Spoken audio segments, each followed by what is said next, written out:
들아 다 내게로 오라. 내가 너희를 쉬게 하리라. 나는 마음이 온유하고 겸손하니 나의 멍에를 메고 내게 배우라. 그리하면 너희 마음이 쉼을 얻으리니 이는 내 멍에는 쉽고 내 짐은 가벼움이라 하시니라. 아멘. 잠깐 기도드리겠습니다. 하나님 아버지, 우리 증일 권사님, 또 그의 딸 박은민 우리 자매님, 하나님 앞에 감사함을 드렸습니다. 하나님이 기꺼이 받으시고 복을 내려주시되 육신의 연약함으로 고생하고 있는 우리 박은민 자매님, 주님께서 무릎과 모든 허리를 고쳐주시고 건강케 하여 주옵소서. 이춘 권사님도 강건하게 하여 주옵소서. 예수님의 이름으로 축복하며 기도 올리옵나이다. 아멘. 오늘 본문의 말씀은 예수님께서 12사도를 전도하러 보냈는데 그들이 돌아왔을 때에 예수님께서 기쁨이 넘침과 동시에 아직도 복음 전도를 제대로 듣지 못한 수많은 사람들이 온 세상에 있었기 때문에 그때 그들을 향해서 마치 팔을 벌리고 내게 돌아오라고 이렇게 외치시는 하나님 아버지의 심정으로 이렇게 선언을 합니다. 수고하고 무거운 짐진 자들아 다 내게로 오라. 내가 너희를 쉬게 하리라. 이 말씀을 하십니다. 여기서 짐이란 무엇인가요? 이것은 인생의 고단함을 다 포함시키는 말이기도 하지만 특별히 맥락 전체로 보면 죄로 말미암아 죄짐을 지고 시달리다가 결국 지옥을 가는 인생들을 향한 우리 하나님의 간절한 부름을 여기서 말씀을 하고 있습니다. 죄짐을 지고 허덕이는 모든 인생을 향해서 그 무거운 짐을 다 우리 구주께서 내게로 가져와서 맡기라, 이렇게 부르는 초대장인 줄 믿습니다. 예수님은 이렇게 죄인들을 향하여서 늘 긍휼히 여기는 사랑의 심장을 갖고 계십니다. 그래서 예수님께서는 사복음서를 보면 당신께 나왔던 모든 사람들이 어떤 죄로 인해서 늘 그 죄로 인해서 질병이 왔거나 어떤 삶의 문제가 있었다고 해도 그 죄 때문에 그 사람을 향해서 무슨 야치로 내게 왔느냐 이렇게 책망함이 들어진 적이 한 번도 없습니다. 예수님은 언제나 불쌍한 마음을 가지고 긍휼한 마음을 가지고 그 사람의 병을 고쳐주시고 위급한 상황에서 그를 건져주시곤 했습니다. 한 중풍병자를 데리고 친구들이 왔을 때에 주님은 그 질병의 이면에 그 사람의 죄가 있음을 아셨습니다.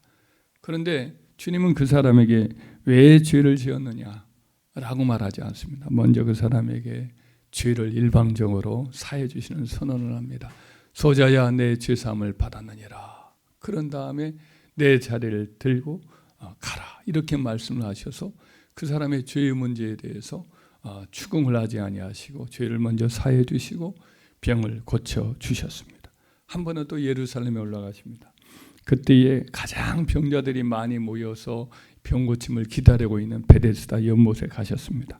그 가운데 가장 병이 증세가 중했던 38년 동안이나 중풍병을 앓았던 한 사람을 보면서 그 노인에게 다가갔습니다. 네가 낫고자 하느냐?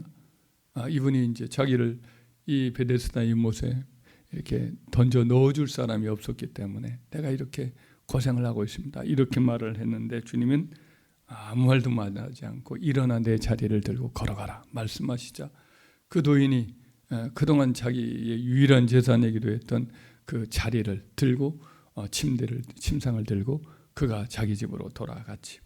나중에 며칠 후에 성전에서 예수님이 그 사람을 또 만납니다. 아마 일부러 그 사람을 만나고자 예수님이 성전에 가셨는지도 모르지요. 그때 이렇게 그 사람에게 말하죠. 보라, 네가 나았으니 더 심한 것이 생기지 않게 다시는 죄를 범하지 말라. 이 말씀을 보면 예수님이 진즉에 그 중풍병이 그 사람이 이전에 지었던 죄 때문에 생긴 것이라는 것을 예수님이 알고 계신 것을 여기서 알 수가 있습니다. 그런데 예수님은 아무것도 묻지 않고 그 사람의 병부터 그렇게 고쳐 주셨던 거죠. 주님은 사람이 죄를 지었든 아니 지었든 간에 사람들의 불쌍한 형편만 보면 이렇게 마음이 사랑으로 불타오르는 거죠. 불쌍해서 견딜 수가 없는 거죠. 그래서 사람이 죄가 없어야만이 하나님 앞에 나와서 뭘 구하는 것이 아닙니다. 기도자에게는 자격이 전혀 우리 하나님께서 묻지 않습니다. 그저 당신의 제단 앞에 나와서 우리 주님 앞에 나와서 간절히 우리의 문제를 아뢰면 그것으로 기도자의 자격으로는 족한 것이지요. 죄가 있더라도 병의 어떤 그 이면에 어떤 죄가 있더라도 우리 주님께서는 상관하지 않습니다. 예수님의 육신의 동생 야고보가 이런 말을 한 적이 있습니다. 야고보서 5장 15절을 보면 믿음의 기도는 병든 자를 구원하리니 주께서 그를 일으키시리라. 혹시 죄를 범하였을지라도 사심을 받으리라. 죄를 범하였을지라도 병 고침을 위해서 기도하는 중에 병도 나을 뿐 아니라 그 사람의 죄도 사함받는 은혜가 이렇게 입을 수 있다라고 격려하신 거죠. 과거의 구약 시대의 히스기야 왕 때인데 유월절 명절을 모처럼 그분이 영적 개혁을 해서 모든 백성들에게 와서 유월절 명절을 지키도록 그렇게 이렇게 촉구한 적이 있습니다. 그때 북이스라엘은 이미 망했어요. 아수르에 망하고 말았습니다. 오랜 우상 숭배로 망했는데 그 정가를 거기까지 보냅니다. 유월절 명절이 있으니 와서 예배에 참석하라고. 그랬더니 북이스라엘 10지파 중에서 일부 사람들이 참여를 해요. 근데 그들 가운데 대부분 혼합주의 신앙을 갖고 살았고 율법도 모르는 상태에서 종교 생활만 했던 사람들이기 때문에 하나님의 성전에 와서 유월절 명절의 규례를 그들이 지키지 않은 거죠. 근데 이제 그로 인해서 사실은 하나님께서 노하실 수도 있고 심판하실 수도 있는데 히스기야가 그 사람들을 보면서 마음이 안타까워요. 그래서 중보기도를 합니다. 이에 대해서 역대하 30장 18절 20절의 말씀에 보면 에브라임과 므낫세와 이사갈과 수불론의 많은 무리는 자기를 깨끗하게 하지 아니하고 유월절 양을 먹어 기록된 규례를 어긴지라. 히스기야가 그들을 위하여 기도하여 이르되 선하신 여호와여 사시옵소서. 결심하고 하나님 곧 그의 조상들의 하나님 여호와를 구하는 사람은 누구든지 비록 성소의 결례대로 스스로 깨끗하게 하지 못하였을지라도 사시옵소서 하였더니 여호와께서 히스기야의 기도를 들으시고 백성을 고치셨더라 그랬어요. 구약 시대 얼마나 그 율법의 그 규정이 엄합니까? 특별히 하나님의 제단 앞에 와서 예배드리는 사람들의 여러 부정함 이런 것들에 대한 매우 율법이 엄하고 그런데도 불구하고 히스기야가 하나님께 간절히 기도했지요. 그랬더니 하나님은 히스기야의 기도를 들으시고 그 사람의 부정함을 사하시고 그들의 하나님께 드리는 이 예배와 유월절 명절에 참여한 것들을 다 받으셨다는 것이죠. 히스기야보다 우리 주님은 훨씬 더 중보자로서의 온전하신 분 아니십니까?